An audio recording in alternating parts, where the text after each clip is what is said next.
Bonjour à tous.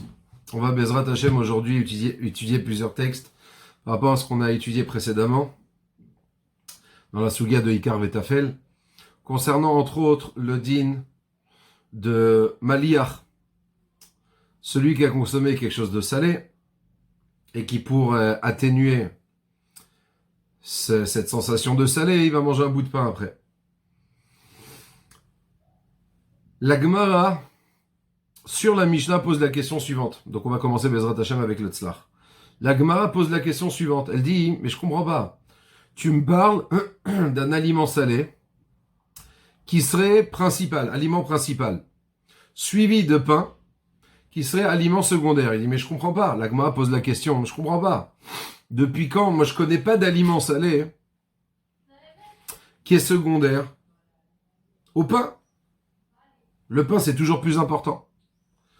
À regarder la question du tzlach. Le tzlach commence avec une question. Il dit, Lechaora, a priori, caché, j'ai une difficulté.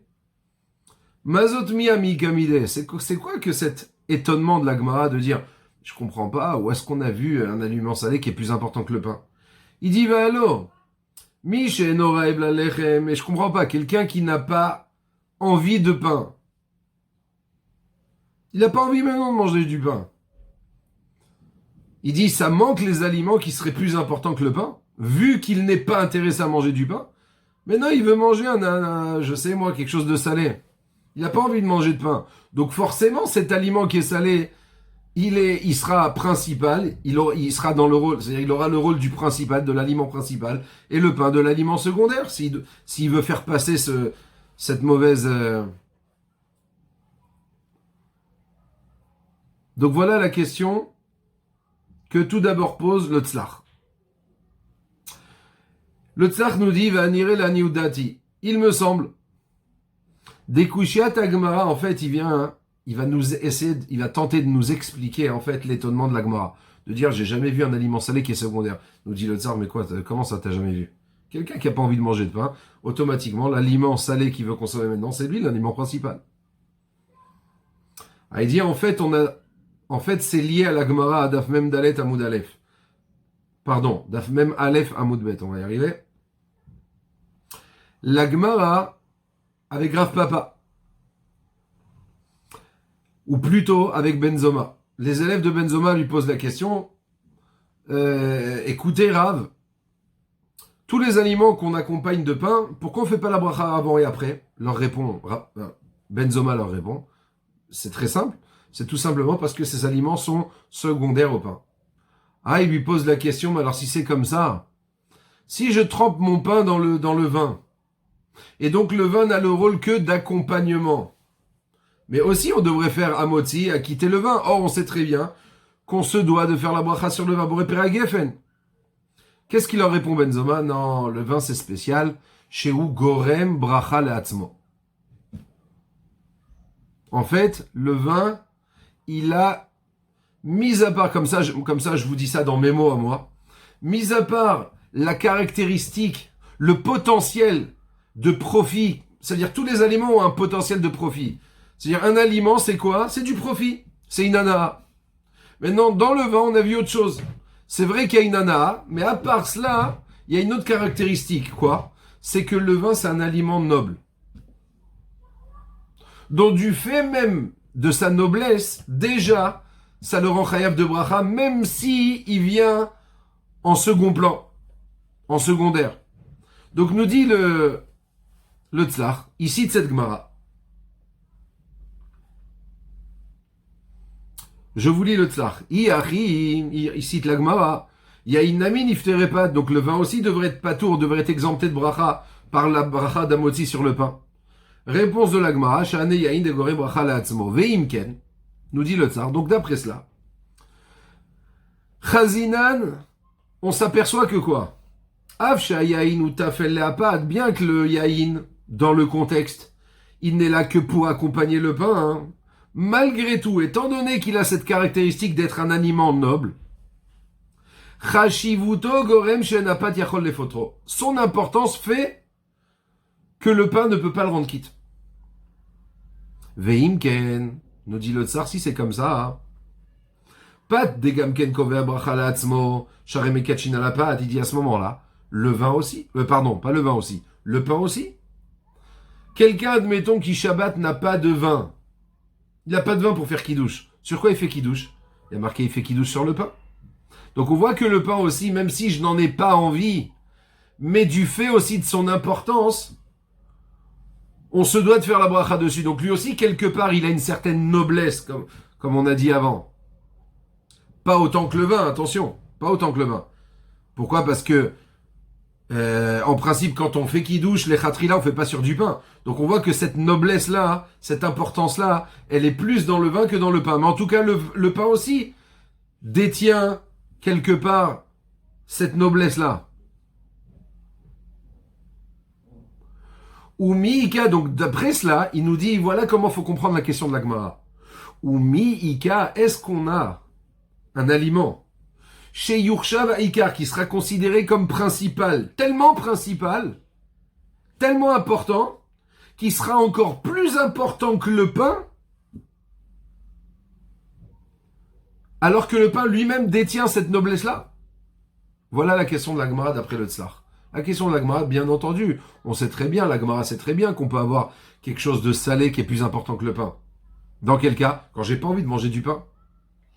Oui, mais la Gemara, elle dit non, à partir du moment où on a vu que la noblesse de l'aliment, l'importance de l'aliment, elle fait que il peut pas devenir tafel, il peut pas devenir secondaire et d'être exempté de sa bracha par l'aliment qui est le principal. Donc, est-ce que Bémet, on a trouvé un aliment qui serait plus important et qui acquitterait le pain malgré la noblesse du pain, malgré l'importance du pain? C'est-à-dire que même si le pain vient en secondaire, la question n'était pas de dire j'ai jamais vu ça que le pain soit secondaire. Bien sûr que le pain il est secondaire quand j'ai envie du salé. Mais la question ici est dit même s'il est secondaire, du fait que ce soit un aliment important, d'une certaine noblesse, malgré tout il ne devrait pas être patour par le maliach. Alors dis-moi de quel aliment on parle? Ça doit être vraiment un aliment exceptionnel. Et là-dessus la Gemara répond, effectivement, on parle des pérodes guinossar, des fruits qui viennent de la région de Guinossar. Et Rashi, nous dit le Tzlach, sur place, nous dit, c'est quoi les pérodes Guinossar? Shaperot chashuvim min hapat. Oh. Il nous dit Rashi, maintenant quand au départ on a lu Rashi, on n'a pas trop compris où est-ce qu'il voulait en venir. Maintenant regardez comment le Tzlach nous explique bien Rashi. Rashi nous dit attention, les pérodes Guinossar sont plus importants que le pain. Qu'est-ce que ça veut dire? Quelle est son intention? Son intention, c'était la suivante. Malgré que le pain, même quand il a la place de l'aliment principal, exemple pendant la Séouda, vous le trempez dans du vin, malgré que le pain soit Icar, soit l'essentiel, malgré tout, il n'arrive pas à rendre quitte le vin. Pourquoi? Parce que le vin est noble. Eh bien, malgré tout, Perod Genosar Alim Chashivutayu Yoter Minapat. Malgré tout, les Perod Genosar, qui sont ici, ils sont dans le rôle de l'aliment principal, ils sont plus importants, encore plus que le pain. C'est-à-dire que leur importance est plus grande encore que cette, comme je l'ai appelé depuis le début, cette noblesse, cette importance du pain. Voilà ce que veut nous dire ici en fait Rashi. Il veut nous dire, écoute, c'est vrai que la noblesse d'un aliment, même quand il est secondaire, fait qu'il n'est pas exempté par le Icar. Mais ici, les pérodes Guénossar sont tellement importants, tellement plus importants que le pain, que malgré la noblesse du pain, les pérodes Guénossar sont Icar. Voilà l'explication de Rashi. Comme ça nous explique le Tzlach. Maintenant, le Tzlach nous souligne. D'après cela, on peut comprendre que, parce qu'en vérité, il y a une difficulté. Quand la Gemara répond, tu sais de quoi on parle ici, on parle de quelqu'un qui a mangé des pérodes Guénossar. Mais je comprends pas, les pérodes Guénossar, comme on a vu dans Tosfot, comme on a vu autre part, c'est des fruits qui sont très sucrés. Alors comment la Gemara, elle peut leur donner, elle peut les appeler, leur donner l'appellation de, t'as mangé quelque chose de sale et ensuite t'as mangé du pain. Mais au contraire, c'est des fruits qui sont sucrés. Alors il nous dit, probablement, maintenant c'est pas, vous allez voir que, pas forcément, mais probablement, Rashi, on peut dire qu'il penserait comme l'explication des élèves de Talmidei Rabbeinu Yona. Talmidei Rabbeinu Yona, eux, expliquent c'est quoi, comment tu peux faire rentrer dans les mots les perot Genosar dans les mots de la Mishnah, ça veut dire qu'ils parlent d'un aliment salé. Nous disent les élèves les Talmidei Rabbeinu Yona, des maliach des matnitin, l'aliment salé dont on parle dans la Mishnah, ce sont les perot Genosar. Comment ça, ce sont les perot Genosar? Mais on vient d'expliquer à l'instant que les perot Genosar sont au contraire très sucrés. Alors comment on peut dire que c'est d'eux qu'on parle? Alors il nous explique, les Talmidei Rabbeinu Yona, il dit, écoute, les perot de Genosar étaient tellement doux, tellement sucrés, impossible de les consommer, c'était tellement fort, impossible de les consommer, si ce n'est que, et là, que chez Mefazer Alem Melacharbe. Si ce n'est qu'au préalable, on les est saupoudrés de beaucoup de sel. C'est seulement de cette manière-là qu'on pouvait, alors à ce moment-là, les consommer. Sinon, impossible. C'est trop fort. Donc en vérité, d'après cela, le Talmidei Rabbeinu Yona nous dit, donc quand on parle de maliach, nous au principe, maliach, on pensait quelque chose de salé. Je sais moi, du hareng, des anchois, quelque chose de salé, de la damrout. D'accord? Pour les thunes. Donc, non. Nous répond la Gemara, non, on parle de quelque chose de très chachou, plus encore que le pain. C'est les perot Genosar. Comment tu peux les appeler salés? Parce qu'on les saupoudrait de sel avant de pouvoir les consommer. Vela perot korem ou baiser gamken nitre. Donc il dit d'après cela, automatiquement, on évite la difficulté qu'avait Tosfot. Rappelez-vous de la difficulté de Tosfot. Tosfot, première difficulté, ils nous disent, mais attends. D'après Tosfot qui avait expliqué qu'en vérité, il y a 3 étapes. Première étape, il a consommé des perot Genosar. Seconde étape, du sel pour en guise de remontant, d'accord? Tellement qu'il s'est affaibli avec cette douceur qui est tellement intense. Et après cela, pour atténuer le goût salé, il mangeait du pain. 3 étapes.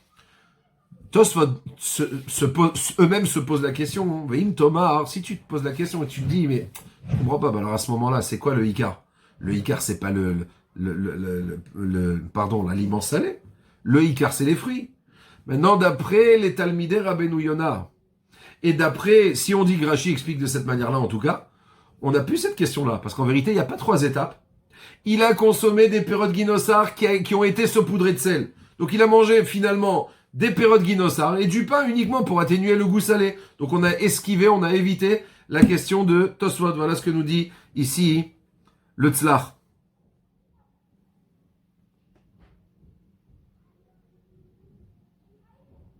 Ok.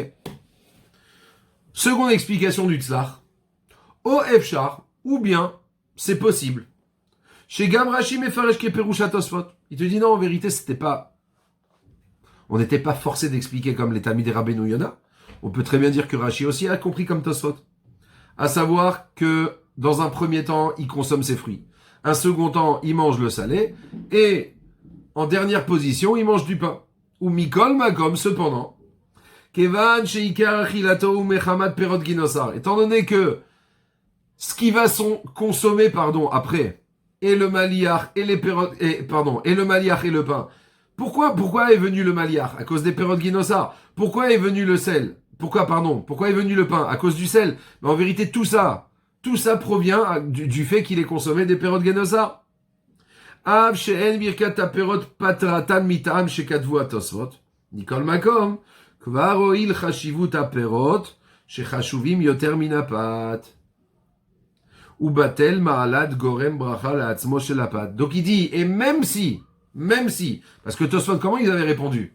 Ils avaient répondu en vérité, ça s'est fait en 2 temps. Dans l'endroit A, il a mangé des perot Genosar seulement. Ensuite, il s'est déplacé. Donc, à partir du moment où il s'est déplacé, il est censé automatiquement recommencer la bracha. C'est d'ailleurs la raison pour laquelle il va devoir faire la bracha sur le maliach. Ah, mais pourtant on a dit que le pain, il était chachouv, il avait une certaine noblesse, et que même s'il est dans une posture de secondaire, malgré tout, il devrait pas être exempté. Il te dit oui, mais étant donné que le maliach que je vais manger, même si c'est dans l'endroit B, d'accord? Mais étant donné que le maliach, c'est du fait que j'ai consommé des perot Genosar, et donc le pain, c'est du fait que j'ai mangé du maliach à cause des perot Genosar. Donc il dit donc en vérité, l'importance des perot Genosar, elle joue encore sur le fait que la noblesse du pain n'entraînera pas de devoir faire la bracha sur le pain d'Amotzi. Voilà ce que nous explique le Tzlach. Baruch Hashem. Maintenant, toujours sur cette Gemara, on va voir deux autres opinions. Rabbeinu Yona et la Shita Mekubetset. Sur ce que dit la Gemara, ici, on parle dans la Mishnah de Perot Genosar. Nous dit Rabbeinu Yona, Perouche, c'est-à-dire, Perot Genosar et Metukim Beyoter. Les Perot Genosar sont extrêmement sucrés. Ve'enam ne'echalim ela im melach. On ne peut les consommer qu'avec du sel. Arbe, qu'avec beaucoup de sel. Donc ici, apparemment, Rabbeinu Yona, non, excusez-moi, c'est pas apparemment, c'est en fait l'explication des Talmid de Rabbeinu Yona, d'accord? Donc ça veut dire que les Perot Genosar, on ne les mange qu'en saupoudrant beaucoup de sel dessus. Kede chez Ametika lo yazik lahem, afin de ne pas être dérangé par cette douceur qui est trop intense. Ve'ochlim otam imapad. Maintenant, après cela, on mange du pain. Pourquoi? Tout simplement pourquoi, vous l'aurez compris, comme on a expliqué, à cause de l'effet secondaire du sel. Bien entendu, le sel, il va rééquilibrer la douceur des fruits, mais il y a l'effet secondaire du sel, c'est ce goût désagréable de trop salé. Faut lui-même l'atténuer. C'est pour ça on le consommait avec du pain. Donc du coup, le pain, il est tafel aux fruits, ou les firar mevaech à la pérote, ou poter et tapat. D'accord? Donc c'est la fameuse explication qu'on vient de voir. Mais dans la Shita Mekubetset, c'est rapporté comme ça. Pérouche, c'est-à-dire, quand on explique que dans la Mishnah, on parle de Perot Genosar. Mishum de Perot Genosar em shmenim ou metukim. Les Perot Genosar sont très très nourrissants, très très doux. Ve'enam ne'echalim ela im melach harbe. L'achlish charifuto, pardon. Ela im melach harbe. Donc apparemment, la Shita Mekubetset a l'air d'expliquer comme Rabbeinu Yona. Qu'on parle pas qu'il y a eu plusieurs étapes différentes. Non, avant même de consommer les Perot Genosar, on les saupoudre de sel. Ou l'achlish charifuto shel melach, maintenant pour atténuer ce goût désagréable de salé, du sel. Ochel apat, il mange du pain. Venimtsa, sheapat tefela la perot. Donc le pain, du coup, il est secondaire aux fruits. Les firach mevaech à la perot ou poter et apat. Donc d'après cela, il fait la bracha sur les perotes et il renquitte le pain. Très bien. Pour finir, Be'ezrat Hashem Yitbarach, on va étudier ce que pense l'opinion du Meiri, le Bet HaBechira. Le Meiri nous dit comme ça, Eviulo melach. Donc on lui a amené, je sais pas si c'est une erreur ou c'est la version qu'avait le Meiri. En tout cas, chez nous, il y a marqué maliach, d'accord? Un aliment salé. Ça peut être des olives, ça peut être des cornichons. Enfin, bon, des cornichons, oui, bon, c'est peut-être aigre, mais pas salé. Bon, des cornichons qui ont été macérés dans de l'eau et du sel. En tout cas, un aliment salé. Alors que lui, le Meiri, il dit Eviulo melach. On lui a amené du sel. Alors, je sais pas si c'est une erreur ou pas, mais on va voir la suite. Kavanat ha-Mishnah, nous dit le Meiri. L'intention de la Mishnah est la suivante. Levaer, de nous expliquer. Sheyesh dvarim shapat felalaem. Il y a des aliments envers qui le pain aura une position, sera considéré comme secondaire.